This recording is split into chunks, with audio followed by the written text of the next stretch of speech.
राधे राधे दोस्तों, आज हम आपको सुनाएंगे एकादशी और गौ माता की कहानी। अगर आप हमारे चैनल पर नए हैं तो प्लीज़ हमारे चैनल को सब्सक्राइब करें, वीडियो को लाइक करें और शेयर करें। बहुत समय पहले की बात है। एक गांव में एक साहूकार और साहूकारनी रहते थे। साहूकारनी हमेशा एकादशी का व्रत करती थी। वह गौ माता की भी परम भक्त थी। गौ माता की भी बहुत ही सेवा टहल किया करती थी। साहूकारनी का नाम ग्यारसी था। साहूकारनी बड़ी भक्ति भावना वाली सच्ची औरत थी और बहुत ही सीधी सादी थी। वह हमेशा सुबह उठती, अपने घर आंगन में झाड़ू लगाती और नहा धोकर अपनी रसोई बनाती और पहली रोटी गौ माता को निकालती और सूर्य नारायण को जल देती। एकादशी का व्रत रखती और जो उससे दान पुण्य होता अपनी सामर्थ्य के अनुसार करती। अब एक जो ग्यारसी थी, सुबह अपने घर के काम करके गौ माता की भी टहल किया करती थी।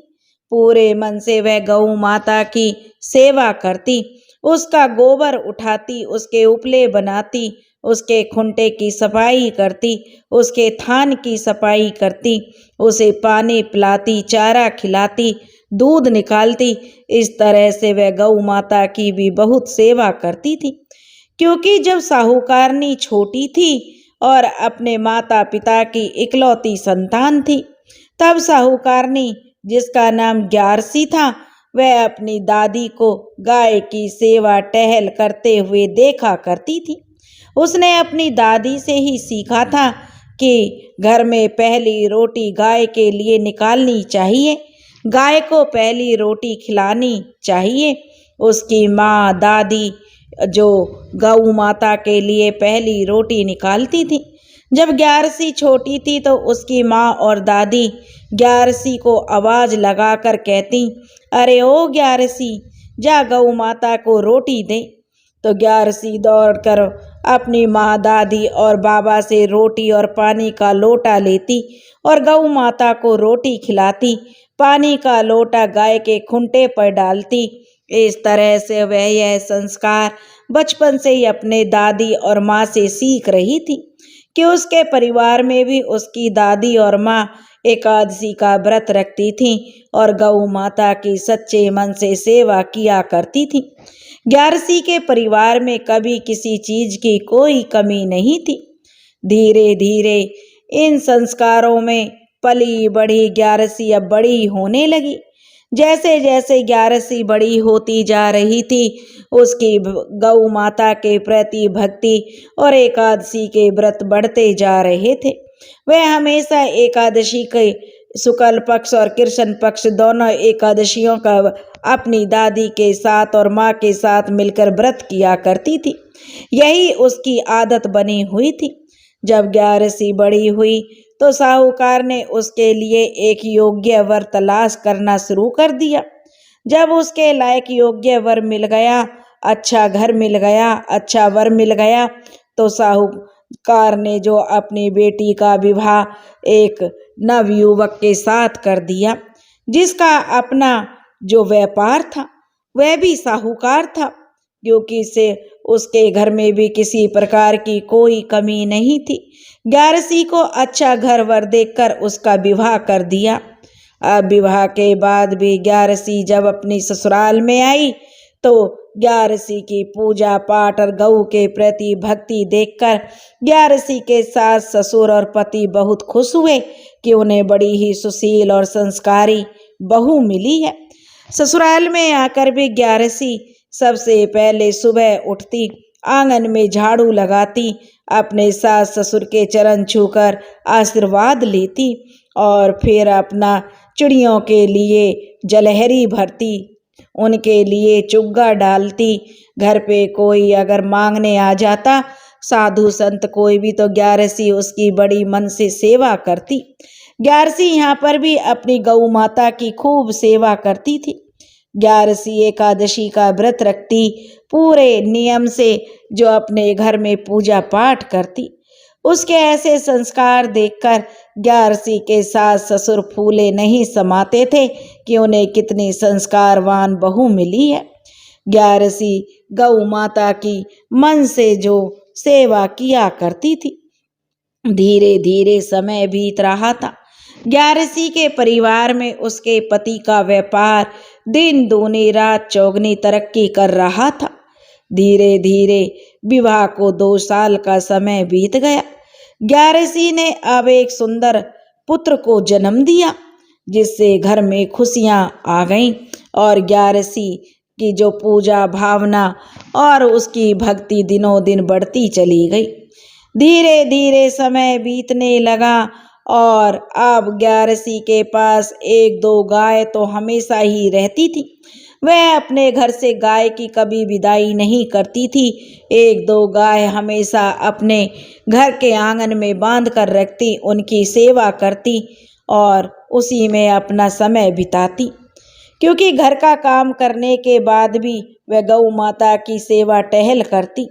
अब ग्यारसी के सास ससुर का जो स्वर्गवास हो गया, वो देवलोक गमन कर गए। अब धीरे धीरे ग्यारसी का बेटा बड़ा होने लगा। वह भी अच्छा पढ़ा लिखा कर ग्यारसी और साहूकार ने, जो ग्यारसी के पति थे, उसे भी अच्छा व्यापारी बना दिया। अब ग्यारसी ने अपने बेटे का विवाह भी बड़े धूमधाम से कर दिया। बेटे का विवाह हो गया और बेटे का भी जो अपने पिता के साथ व्यापार में हाथ बढ़ाने लगा।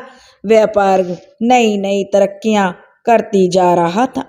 व्यापार नई ऊंचाइयों को छू रहा था। काफी दूर दूर तक उनका व्यापार फैल गया। ग्यारसी की भक्ति भावना में कोई कमी नहीं आई। ग्यारसी अब पोते पोतियों वाली हो गई। घर में सुख शांति थी, किसी चीज की कोई कमी नहीं थी।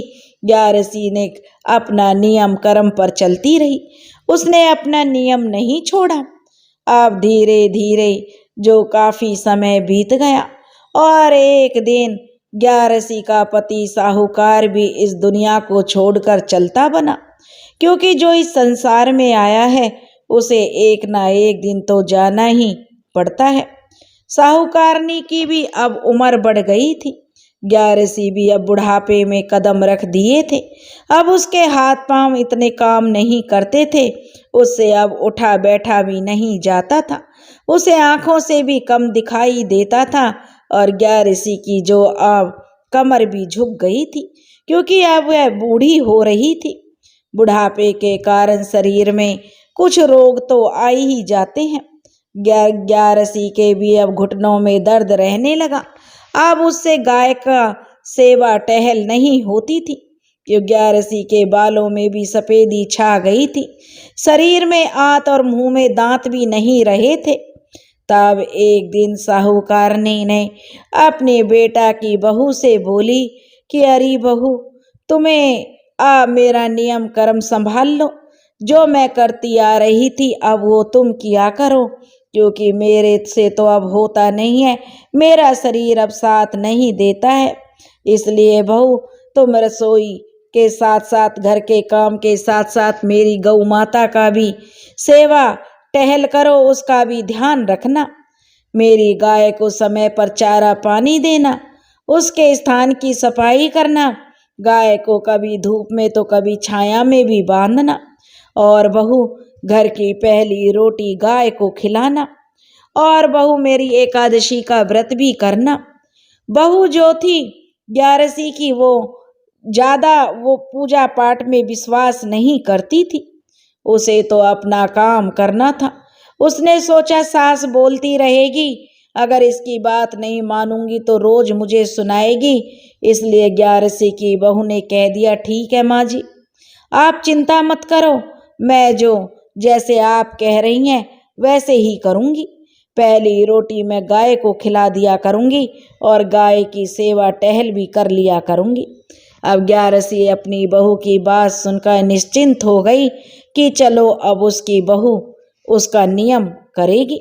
लेकिन जो बहू थी उसने अपनी सास को तो कह दिया, लेकिन बहू जब रोटी बनती तो सबसे पहले बच्चों को और अपने पति को भोजन खिला देती। बच्चों को और पति का टिफिन लगाकर उन्हें भेज देती। बच्चे स्कूल जाते, पति अपने व्यापार के लिए निकल जाता, लेकिन बहू गाय को रोटी देना भूल जाती। एकादशी का व्रत नहीं करती, तुलसी को भी नहीं सींचती थी। घर के आंगन में तुलसी भी सूखने लगी जब उसे सींचती नहीं थी। अब जो बेचारी ग्यारसी देखती, लेकिन अब उसके बस में नहीं था। समय पर ना गाय के थान की सफाई करती और ना ही कोई घर का ऐसा काम करती थी। धर्म नियम कर्म तो बहू करती ही नहीं थी।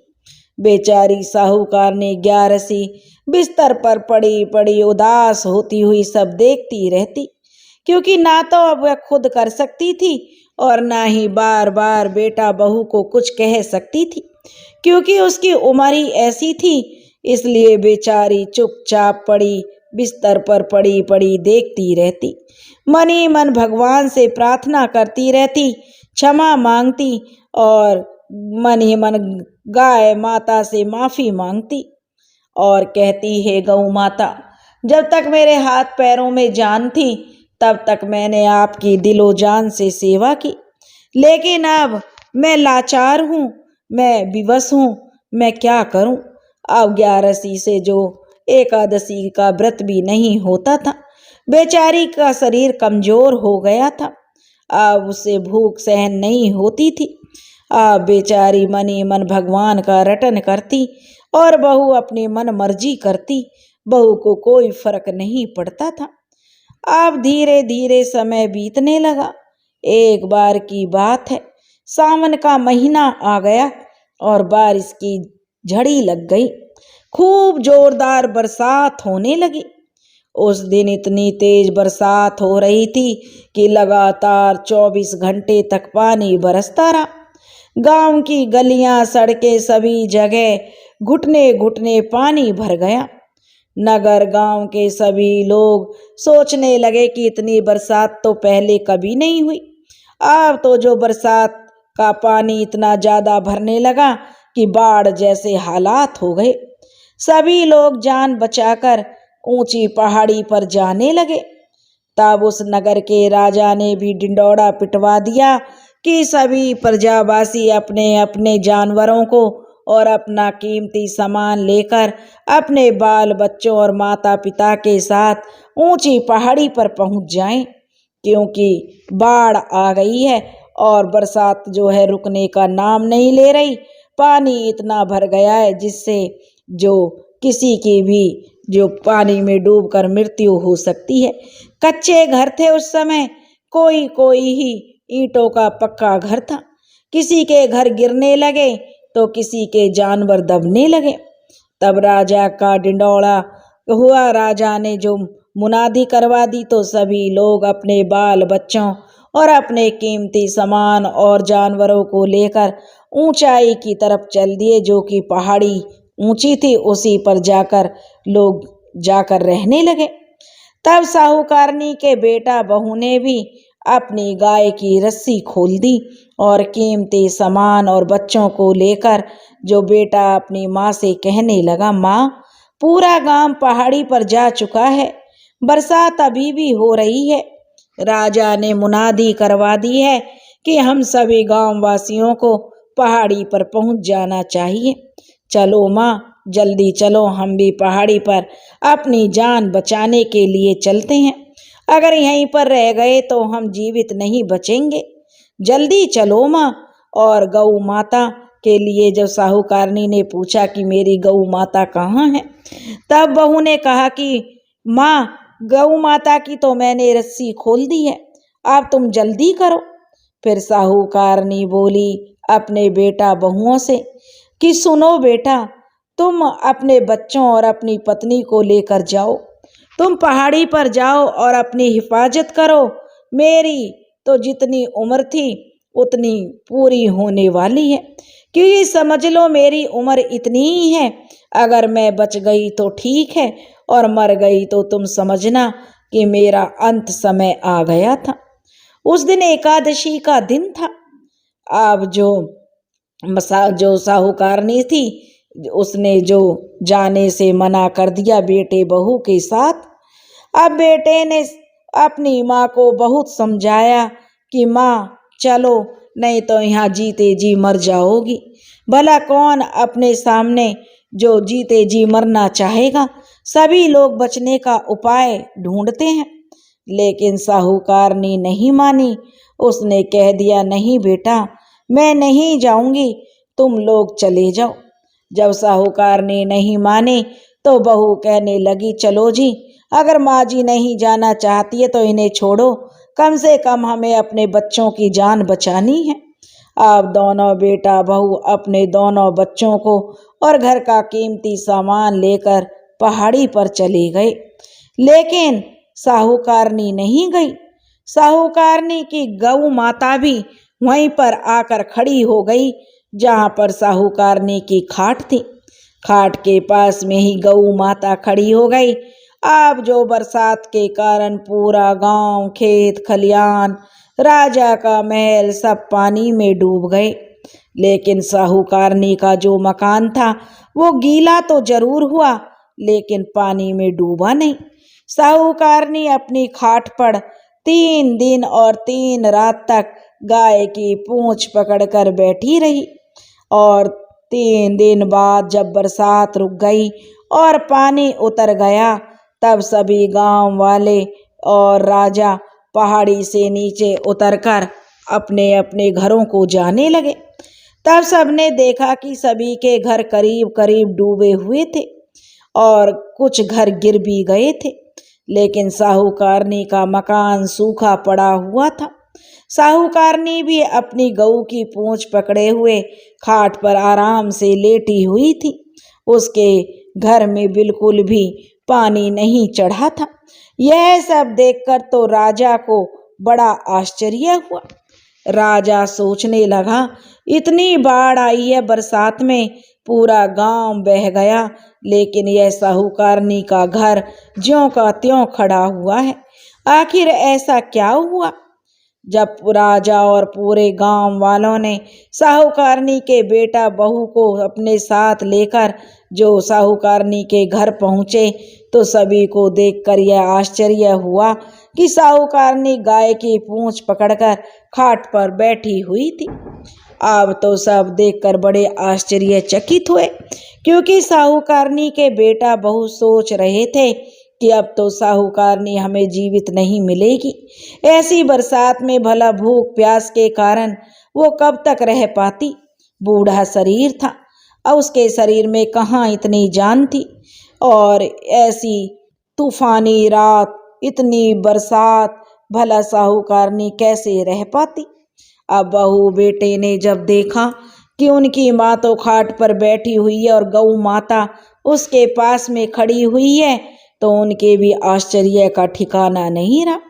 राजा ने हाथ जोड़कर साहूकारनी से पूछा, अरे वो बुढ़िया माँ, बरसात में सारा गांव, खेत खलिहान, यहाँ तक कि मेरा महल भी डूब गया, लेकिन मैया तेरा मकान नहीं डूबा। हे बुढ़िया माई, तेरा घर कैसे बचा रहा?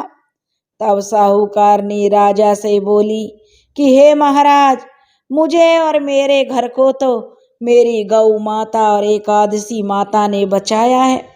मैंने अपनी पूरी उम्र एकादशी व्रत और गौ माता की सेवा करी है। मैंने अपनी पूरी उम्र पहली रोटी गाय को खिलाती रही थी। जब से मैंने बचपन में होश संभाला था, तब से लेकर जब तक मैं खाट में टिक गई, तब तक मेरी पहली रोटी गाय की थी और एकादशी का व्रत करती थी। अब मेरे हाथ पैरों में दम नहीं रहा, मेरे से होता नहीं है, तो यही उसी का फल मुझे गौ माता और एकादशी माता ने दिया है। यह गौ माता, इसकी मैंने बचपन से सेवा की है। तब बुढ़िया के बेटा बहू जो शर्मिंदगी से उन्होंने अपनी गर्दन झुका ली, क्योंकि बहू जो करती नहीं थी कुछ भी, सास के कहने के बाद भी वह गौ माता की सेवा नहीं करती थी। हमारे धर्म ग्रंथों में भी लिखा है कि हमें कोई व्रत नहीं करना चाहिए, लेकिन एक व्रत एकादशी का जरूर करना चाहिए। और हमारे हिंदू धर्म में गऊ को माता माना जाता है, जिसमें 33 कोटि देवता निवास करते हैं। इसलिए गऊ माता की सेवा करना परम धर्म बताया गया है। अब तो बुढ़िया की बहू को बड़ी शर्मिंदगी महसूस हुई। वह अपनी सास के चरणों में गिरकर अपनी सास से माफ़ी मांगने लगी। कहने लगी, माँ जी मुझे माफ़ कर दो। आज से जैसा आप कहेंगी वैसा मैं करूँगी।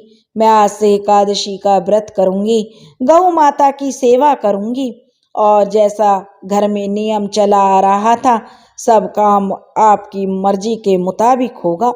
अब मैं घर में पूजा पाठ करूँगी। और राजा ने भी जो बुढ़िया माई से कहा कि बुढ़िया माई, आपने बड़े पुण्य धर्म किए हैं, जो आपको जीते जी उसका फल मिल गया। और बुढ़िया ने फिर राजा से कहा, राजा जी सभी दान धर्मों का फल तो मरने के बाद मिलता है, लेकिन गाय की सेवा का फल मरने के बाद तो मिलता ही मिलता है महाराज, लेकिन जीते जी भी मिलता है। जो लोग गौ माता की सेवा करते हैं उनके घर में कभी अन्न धन की कमी नहीं होती। यह सुनकर राजा के साथ वहाँ पूरे जो गांव के लोग खड़े थे उन्हें बड़ा महान आश्चर्य हुआ। उस दिन उस नगर के राजा ने अपनी पूरी नगरी में जो मुनादी करवा दी कि सभी को गाय की सेवा करनी चाहिए और एकादशी का व्रत करना चाहिए। सभी घरों में पहली रोटी गाय को खिलानी है, गाय की सेवा करनी है, क्योंकि गाय की सेवा करने से इसका फल मरने के बाद तो मिलता ही मिलता है, लेकिन जीते जी भी मिलता है। इसके बाद राजा रानी के साथ पूरा गांव अब एकादशी का व्रत करने लगा।